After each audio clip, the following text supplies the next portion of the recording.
11h. Europe 1 Culture Média. Philippe Vandel.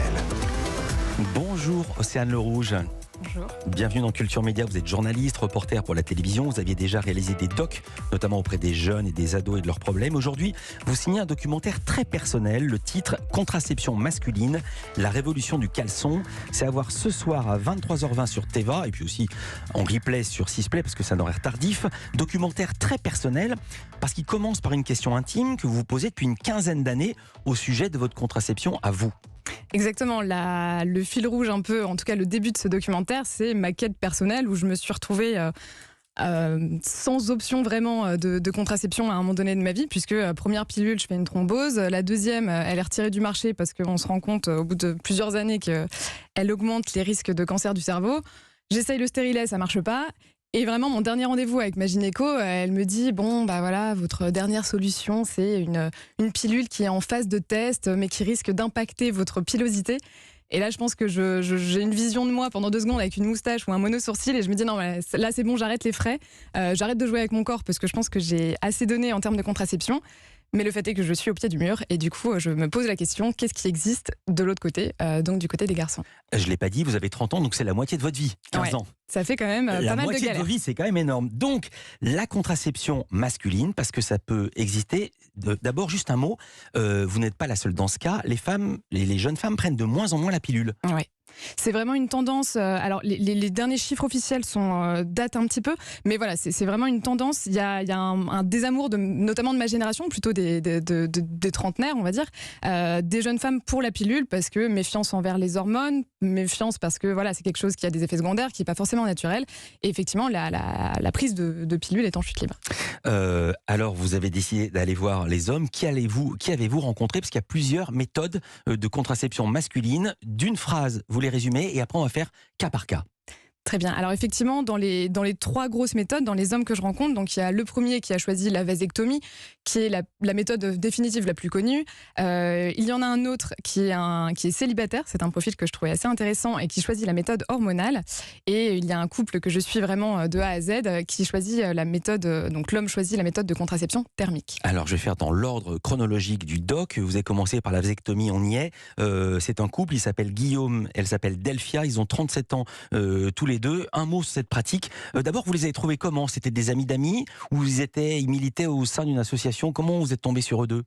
Alors je suis tombée notamment sur Guillaume, puisque en fait lui il commençait un projet de BD pour parler de son parcours contraceptif. Donc c'était en fouillant, je pense, sur Instagram, j'ai vu passer quelques planches, je me suis dit c'est quelqu'un qui a énormément d'autodérision, qui parle d'un sujet qui fait peur avec de l'humour. Donc je me suis dit en fait c'est l'avantage. La vasectomie, d'un mot vous avez dit que c'était définitif, mais moi j'ai bien vu votre doc et il paraît que c'est pas totalement définitif. On peut quand même avoir subi l'opération et avoir encore des enfants. Alors, il y a déjà de toute façon ce que je dirais des backups, c'est-à-dire que y a la congélation du sperme, il y a aussi le fait qu'on produit toujours des spermatozoïdes même après la vasectomie, donc on peut toujours faire une biopsie testiculaire, donc voilà, les récupérer directement à la source pour éventuellement faire des inséminations artificielles.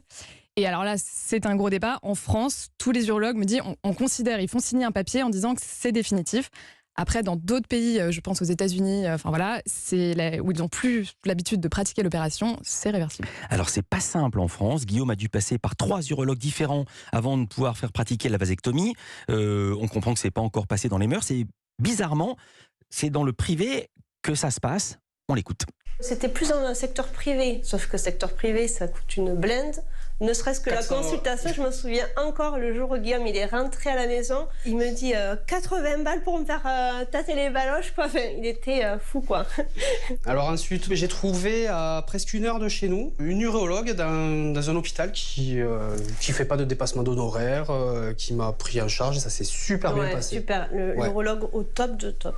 Et en fait, des fois je me demande chez certains mecs qui veulent faire ça, si déjà le processus pour réussir à l'avoir, déjà rien que ça doit être rédhibitoire, quoi. Au bout d'un moment, il y en a peut-être qui se disent fait chier, je laisse tomber, quoi. Voilà, et ça va totalement contre la doxa, parce qu'on imagine que c'est le système public qui fonctionne bien. Pas du tout. Vous donnez ce chiffre au Québec, 1/3 des hommes de moins de 50 ans ont déjà adopté la vasectomie. Ouais. Et ça m'a assez frappé. Personnellement, je ne connais qu'un homme qu'il a pratiqué la chose, il est venu le raconter à ce micro. C'est l'écrivain Alexandre Jardin. Il le raconte dans son dernier livre aussi. Il vient de vivre une nouvelle histoire d'amour avec sa nouvelle fiancée. Ils ont décidé que jamais ils n'auront d'enfants. Et vous savez quoi ? Elle est québécoise. Voilà. Comme quoi, tout s'explique. Il y a la méthode thermique. C'est comment la méthode thermique ? C'est la méthode sur laquelle vous mettez le plus gros coup de projecteur, si j'ose dire. Océane Le Rouge est avec nous. Culture Média continue sur Europe.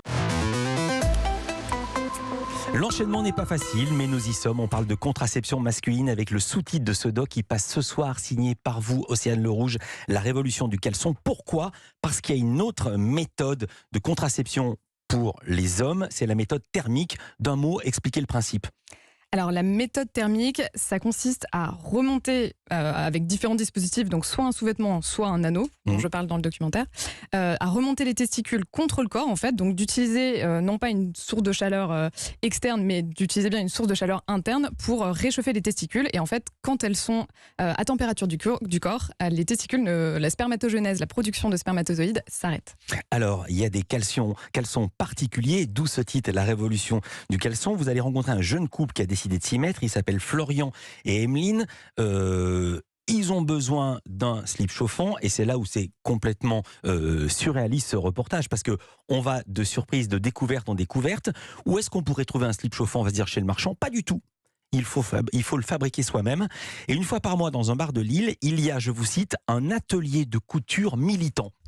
Exactement. Donc, dans ces ateliers couture, on voit donc des groupes d'hommes qui apprennent à utiliser une machine à coudre, qui prennent fil et aiguille en main pour se confectionner leurs propres sous-vêtements. Pourquoi c'est pas en vente ? Pourquoi ils l'achètent pas dans une boutique ou sur Internet ? Parce que c'est interdit ou est-ce que c'est militant jusqu'au bout du bout ?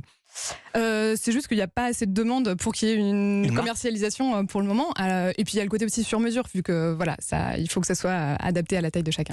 Alors il y a une dizaine d'hommes autour de la table le soir où vous filmez. Ils ont une trentaine d'années. Chacun raconte son expérience. Et là, on dirait un groupe de parole, un peu comme les alcooliques anonymes, sauf que là, il s'agit de raconter aux autres son désir de slip chauffant. Ici, on confectionne l'équivalent du slip chauffant dans une version épurée avec des lanières élastiques. Ça s'appelle le jockstrap. Bon ben bonsoir à toutes.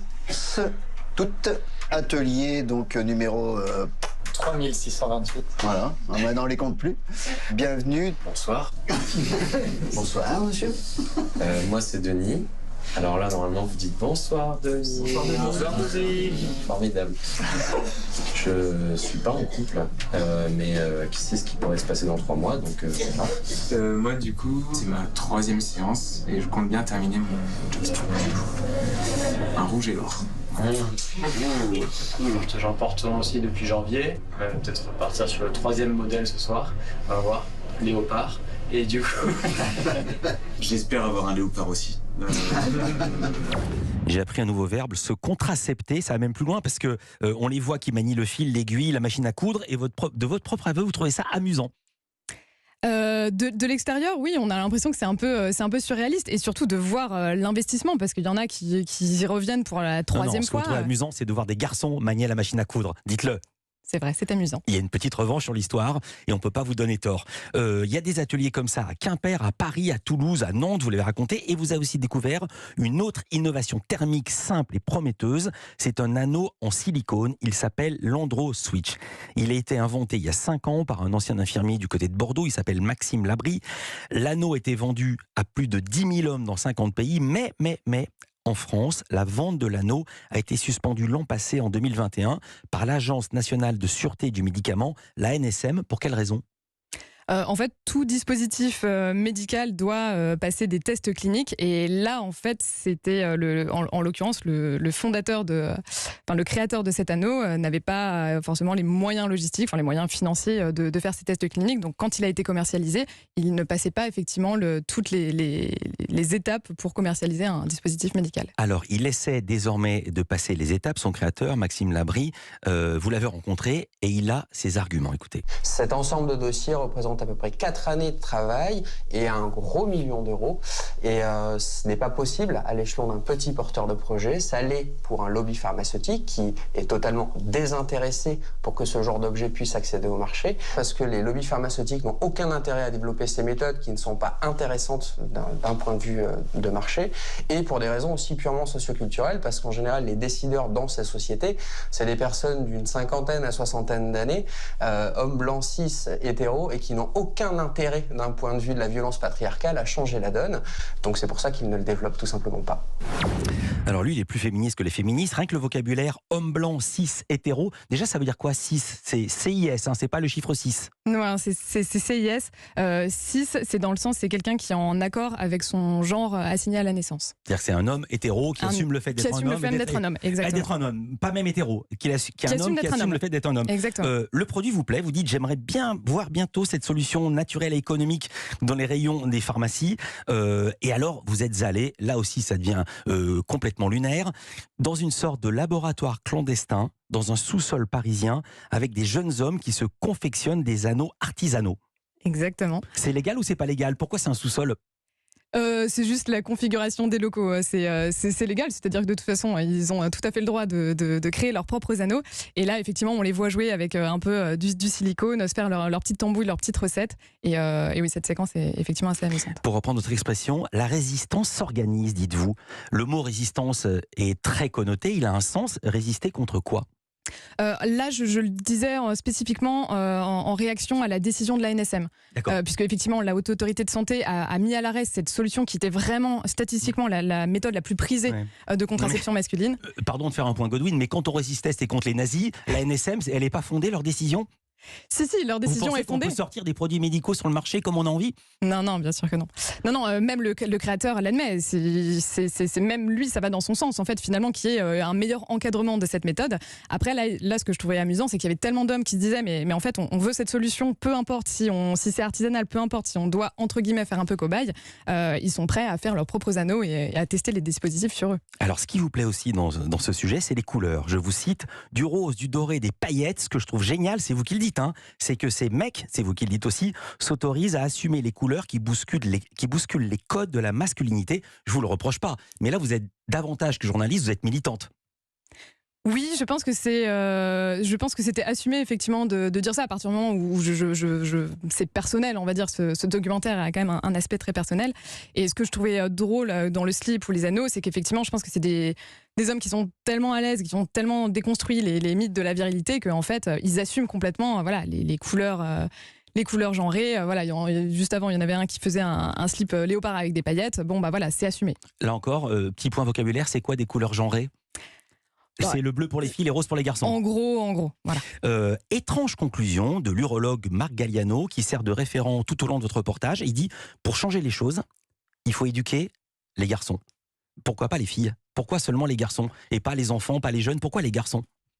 Alors ça, cet aspect-là, je le trouvais assez intéressant dans le sens où il me disait ça parce que finalement les filles, parce qu'elles doivent passer un moment de leur vie par un gynécologue, etc., ont la connaissance de leur propre corps. Elles ont cette médicalisation de leur sexe, ce qui n'est pas du tout le cas des garçons. Et l'urologue disait, mais il y a des garçons, en fait, à part, le sexe masculin, à part quand c'est évoqué pour de la performance sexuelle, c'est pas du tout évoqué pour la contraception, pour une meilleure connaissance de leur corps, etc. Et lui, c'était là-dessus qu'il insistait. On a oublié de dire un moyen de contraception avec lequel souvent les ados démarrent, qui cette fois-ci concerne surtout les garçons, enfin les filles aussi, c'est le préservatif. Et vous ne l'oubliez pas, dans ce reportage, on n'en a pas parlé, mais il y est présent. Merci beaucoup, Océane Le Rouge. Vous voyez le nombre d'aspects intéressants dans ce reportage, intéressant et neuf. Contraception masculine, la révolution du caleçon. C'est ce soir à 23h20 sur Teva et ça peut se regarder ensuite quand on veut en replay sur Sisplay. Merci d'avoir été avec nous dans ce studio. J'ai oublié de vous demander quel était votre moyen à vous de contraception. Ça sera l'objet d'une prochaine interview.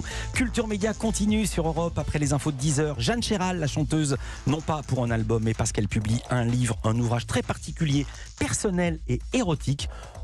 C'est le hasard de l'actualité, ça s'appelle Couleurs primitives. Et puis dans les indispensables, Stéphanie Loire nous parle de la réédition d'un album légendaire de Pink Floyd et Jean Z nous raconte l'histoire du plus gros piratage de jeux vidéo de l'histoire. Ça concerne GTA. Jean-Luc Lemoyne pour sa session de rattrapage. À tout de suite sur Europe 1. Culture Média sur Europe 1.